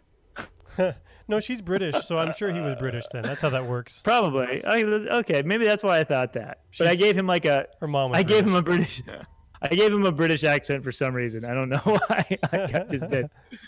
But so he has a journal, and then there was a couple other people on the expedition who also kept journals, and it's just kind of interesting to see the different perspectives, even though they experienced pretty much the same things on the same day. And last time they were pretty close together, although some are longer than others. And this one is actually kind of long. But I'll do the first one from William Clark. Maybe I'll just do one other, because I don't know if we'll have time to do all these, because these are really long. I didn't realize how long this one was. Because so today's October 9th. So this was October 9th, 1805. This is from Clark's journal, William Clark's journal. Looks like he says he got the date. He got the day of the week wrong last time, and looks like he did it again this time. He says it's a Wednesday, but apparently it's actually a Tuesday. Or maybe I'm reading it wrong, because this is from University of Nebraska. They've actually transcribed all these and put them online, so you can like go on there and read them all if you want. Actually, I'll put this up on there so people can read it if they want to. But this is Lewis Clark, or William Clark. Is it William or Lewis? No, Lewis is the other guy. Yeah. William Clark. Yeah. This is his journal from that particular day, which would be the same date, same day and month as today. He said, and I'll do the same accent, or try to. Yeah. The morning was cool as usual, and the greater part of the day proved to be cloudy, which was unfavorable for drying our things and etc., which we got wet yesterday. In examining our canoe, found that by putting knees and strong pieces of pine to her sides and bottom, she could be made fit for service in by the time the goods dried. Set 4 men to work at her, Sergeants Pryor and Gass, Joe Fields and Gibson. Others to collect rosin. At 1 o'clock she was finished, stronger than ever. The wet articles not sufficiently dried to pack all obliged us to delay another night during the time one man was trading for fish for our voyage. At dark, we were informed that our old guide and his son had left us and had been seen running up the river several miles above. We could not account for the cause of his leaving us at this time without receiving his pay for the services he had rendered us, or letting us know anything of his intention. We requested the chief to send a horseman for our old guide to come back and receive his pay, which he advised us not to do so, as his nation would take his things from him before he passed the camps. The Indians in our party were very merry after this afternoon. A woman found madness, single acts of this woman in grieving and small potions, all she had, and if they were not received, she would satisfy herself in a horrid manner. Captain Lewis recovering fast. And that's where it ends. I guess I know this would have been a week before when we read the last one, but they were all kind of like really hungry, and some of them were coming down with illnesses. And as we learned last time, the only person who died on this expedition died of appendicitis. So none of them die from hunger or anything, but I guess a lot of them get sick. So that was his perspective. Let me see. Oh, there's another one that goes really. And what's interesting about these two is, there's certainly value in documents like this, but especially when you're looking at things like ethnographic records. So these are people that are recording their views of another culture. You have to remember that they're coming from a cultural bias from their perspective. Mm-hmm. And so you kind of have to, again, there's certainly historical value to some of this stuff, but some of it you do have to kind of be careful with for what they say and their observations about the people and cultures that they're encountering, because they may not really understand what's happening from a cultural lens. But it doesn't stop us from talking about it. No, for sure. And so I'll do another journal. This is I think this is the private Gass. I think that's what we found out last time, that this was one of the privates on the expedition. He gets the date right, Wednesday the 9th. Or maybe I'm just reading it wrong how he writes it down. He says, we stayed here during the whole of this day, which was very pleasant, and repaired our canoe.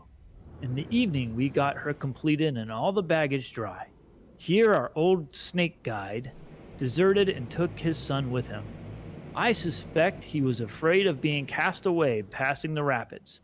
At dark, one of the squaws who keep about us took a crazy fit and cut her arms from the wrists to the shoulders with a flint, and the natives had great trouble and difficulty getting her pacified. We have some Frenchmen who prefer dogfish flesh to fish, and they have got 2 or 3 dogs from the Indians.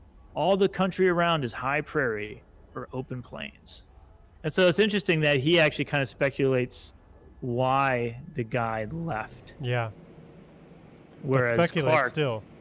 Right, he's still, and he says, so there's, what's nice about this website too is it gives you some footnotes to kind of explain some of the language that they're using. And so when he says snake guide, he was talking about a Shoshone native guide, and it says that his name was Toby.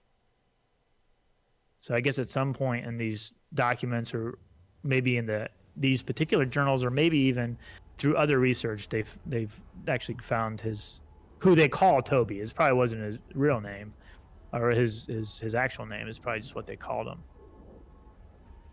But it's interesting that they're eating dogs. The French, the French traders they're eating dogs, which was some cultures today, they eat dogs, horses. I know some cultures, it's like a normal thing to like eat other animals that we in the United States may kind of think that at least we don't typically eat as like a mainstream American society, but as other countries it's common.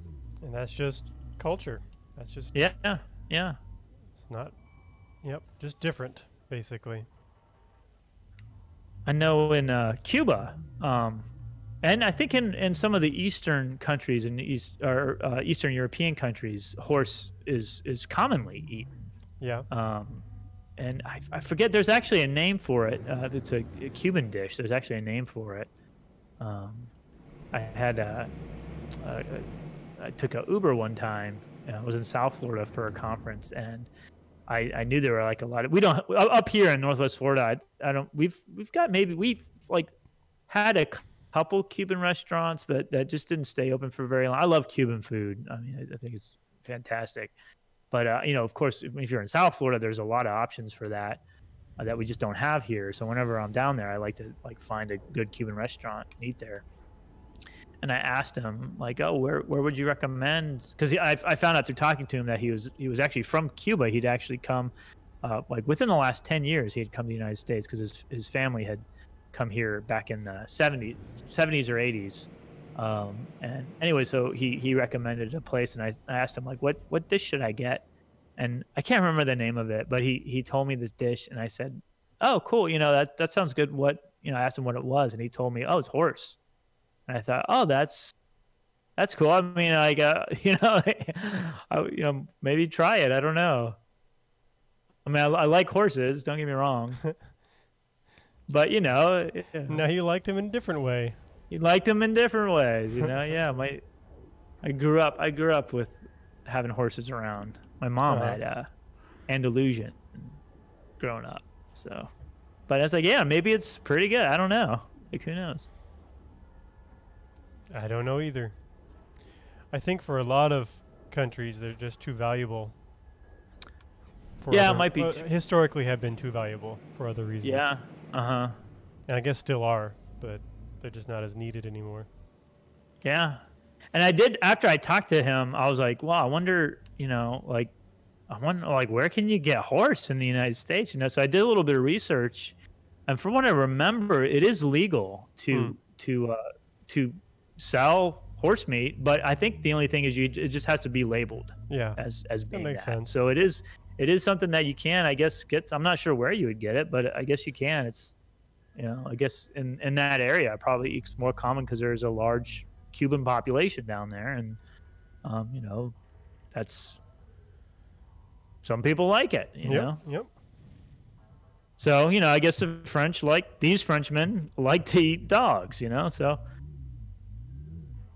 And I know some native groups, indigenous groups, like in historical other historical records, I've seen accounts of that. But I know they also were pets too. Mm-hmm. There actually there's a site in not far from where I live in Fort Walton Beach where they found a dog burial in an actual mound from the Archaic time period. So a couple thousand years ago, and it was actually they can actually tell whether an animal was used for food from the butcher marks or it was a pet, because it was all the body was found together in this particular case, and there was no butcher marks on any of the bones, and it was actually buried with what were probably the archaeologists are thinking anyways were probably a food bowl and a water dish right next to it. So they also were used as pets.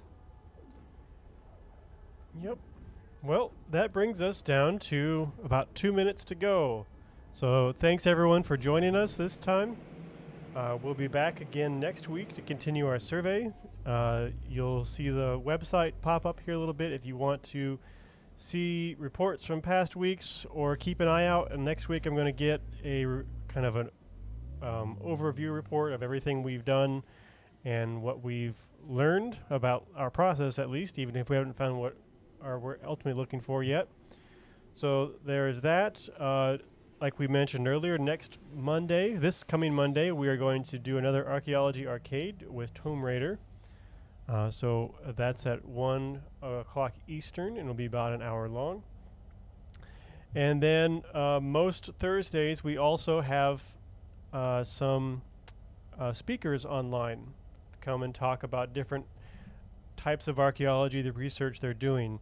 And that's Zoom into Archaeology, so you can find out more about that on our Facebook pages as well. So thanks everyone for coming, and we'll catch you next time.